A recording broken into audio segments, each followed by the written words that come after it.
Hi, thanks for watching another one of my videos on how to do the coin laundry business right and occasionally do the coin laundry business wrong. Today is Monday, June 25th. This is the start of week 11 of Easy Wash and Dry in Arlington. Now, I'm sorry I missed last Monday, but I actually closed the deal in Oklahoma, so I'm happy about that. So we're going to see some big improvements since the last 2 weeks. This is the start of week 11. Like I said, we were trying to get this done in 12 weeks. It's getting close, but we got a little bit more work to go. Let's take a look.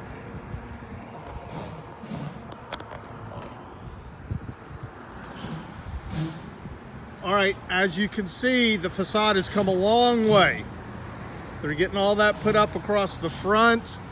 You can even see where some of the saw cuts have been done in the ground here to clean up the concrete.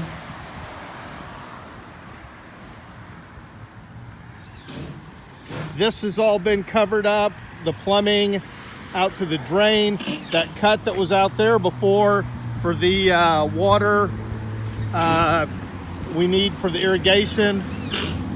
And let's walk through here. Okay, here we go. So as you can see, the troughs have been formed up and filled in. The racks had to be moved over, but they're done. And as we walk through, all those cuts that were here before going out and tying into the drains out there have been done. Got the lint trap out here.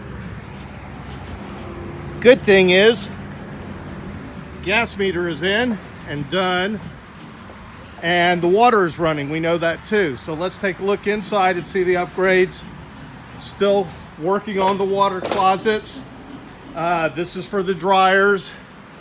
And once again, there's one of the troughs, another one, and we got these two back here.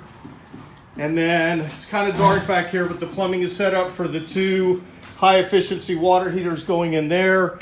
And this will be the safe room, and that, you know, will be the access back for the bill-to-bill changer and the ESD card system. All right, there's the fur down for the other dryers. The dryer's on the side, the cut's there. So the inside is coming along, like I showed you last time, the HVAC. Thanks again. If you have any questions or comments, all my information will be on the screen. This is, like I said, beginning of week 11. So we've had 10 weeks of construction. Watch the other ones. It's really neat to watch how this has progressed. If you have any questions or comments, please send them to me. Thanks.